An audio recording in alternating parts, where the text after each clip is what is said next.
Hey everybody, today I am going to be embellishing this wooden star from Dollar Tree. These are very plentiful out right now during the holiday season, so go grab a few so you can have them for your stash. These are also awesome for patriotic DIYs as well.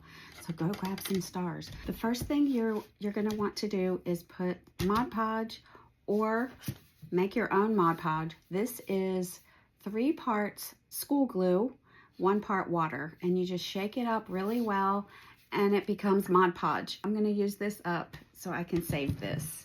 All you're going to do is put a nice even layer. Make sure you put enough to cover your surface, but not so much that it leaves little puddles.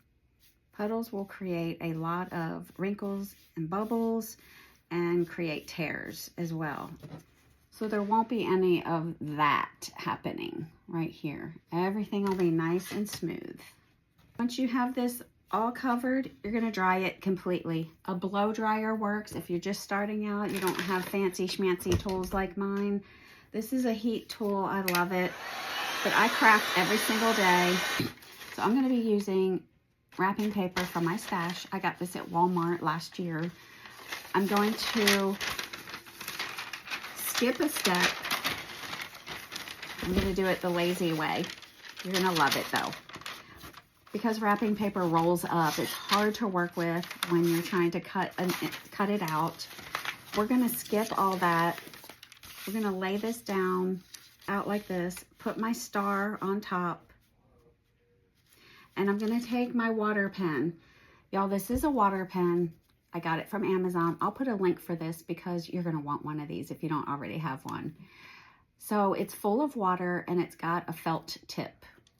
So all you do to fill it up is take off the top like this. And there's different kinds, but you just fill it with water, put the top back on, and then turn it over to get this felt tip wet. You can see how fast that happened. If you don't have one of these, you can use a paintbrush and water. It just saves time from having to dip and brush. It's already all here. So instead of tracing this out and cutting it out, it's hard with paper that rolls, I'm going to show you how to do it this way. So just trace around it. You can see it's already getting wet. You just trace around it. You might have to go over it a couple times depending on how fast your water comes out. But you'll be able to tell if it's wet enough when you start ripping it. So I love this method because the edges are nice and feathery and beautiful. If you don't like that look, you can just cut it out. Trace and cut. You do you, what makes you happy. I love this method and it saves time. So I'm going to just rip it from the top.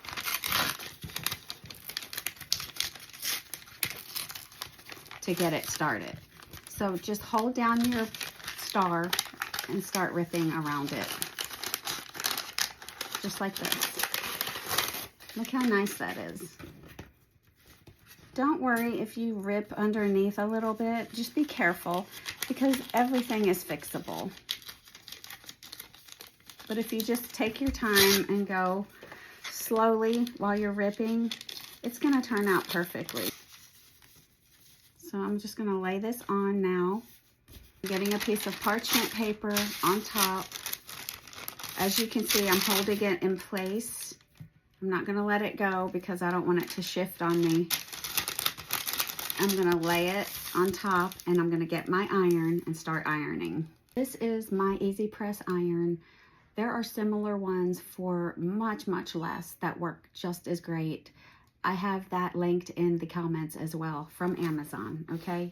If you want to spend the money, go ahead, but why would you want to do that? This one was a gift for me a long time ago. And it works great, but I mean, the other ones do too. So I'm just going to iron this very slowly on here, making sure that I'm getting all the way to the edge. Don't leave it sit in one spot. You don't want to burn your project. Make sure you keep it moving the whole time. Once I have it nice and stuck down, I'm going to look at it and make sure it's nice and stuck down. Otherwise, I have to repeat. My star looks awesome. I'm going to poke my hole so I don't forget about that. I just use the end of my paintbrush. So let's embellish our star now. I have a couple of pieces of greenery. I got this from Hobby Lobby. I'm going to hot glue it down, mainly at the stem, the tip of the stem, because I got these little bells from Hobby Lobby. I love them. So all of these, and there's 2 more. I took 2 out to use them. $1.99. These are brass. They're probably not, it says antique brass. There's 6 of these for $1.99. I love them. And it's got these pretty little clackers, the long ones. Aren't these cute? I love them. Go grab some. So I'm going to tie these up on some jute. You just want it on the ends, and then you can hang it however you want. This is how I'm going to do it though. Under the branch. And I'm going to use a little tool to hold it down. I'm just going to hold that until it cools down.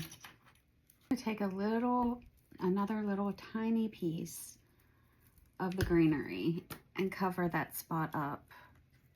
I love house shapes, and I got a whole box of these little house shapes from Hobby Lobby.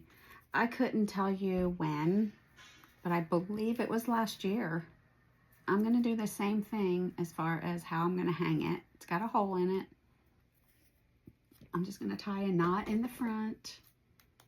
I'm just going to cut it and tuck it up underneath that one that I just put down so we can hide it with that branch. Y'all, this is a Bowdabra. I'll put a link for this in the comments. Bowdabra. You can find these at Hobby Lobby where the ribbon is. Sometimes they don't have it, but this is the wand that you push down everything that's inside if you need to. But I don't need that right now. I'm going to grab a piece of jute. It also comes with wire. When you get yours, you're going to get wire with yours that you can put down in here. And it's just really sturdy for when you tie up your bow. You can put ribbon in here, fabric, greenery. You can stack stuff so much that you can hardly hold it in your hands, but that's what this is for. It's to hold everything into place so you don't have to. I'm making a very simple rag bow. I'm going to be using some fabric from my stash.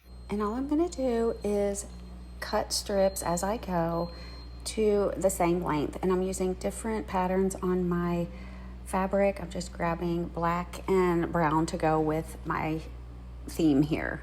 So once I get everything all stacked up the way I want it, I'm going to tie it up in the middle, tie it around back, and then glue it right on top of the greenery. The last thing I'm going to do is add 2 beads to the top of my hanger. I love doing that. I just think it looks so beautiful. I'm going to add a black one first, of course, to go with the theme of tan and black. And then I'm going to add one of these beads. I got these from Hobby Lobby. It does say $7.99, but they were 50% off this week. So I picked up a box, and I'm going to use the word hope. I chose the word hope because it reminds me that Jesus came to give us hope. Give us hope to carry on another day. Give us hope for a future. Hope for heaven, which is my favorite thing about it. And I just love that so much. Hope is awesome, isn't it? I don't know what I would do without it. But that completes this project, and I think it turned out absolutely beautiful. Just a couple of little things. You can use whatever you want, y'all. You can put flowers on here, poinsettias. Your background can be musical note, whatever you want. Use your imagination, but this is what brings me so much joy right now.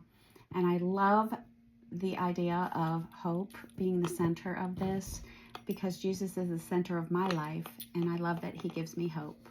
So I hope you enjoy this project. Let me know in the comments what you think. And my hope is that you find joy in Jesus, peace in Jesus, love in Jesus, and most of all, salvation with Jesus. Thanks for watching. Don't forget to water the vine. I will see you next time. If you enjoyed this video, be sure to give it a big thumbs up and be sure to subscribe to my channel while you're here and hit that notification bell so that you can be notified when I upload another video. God bless you.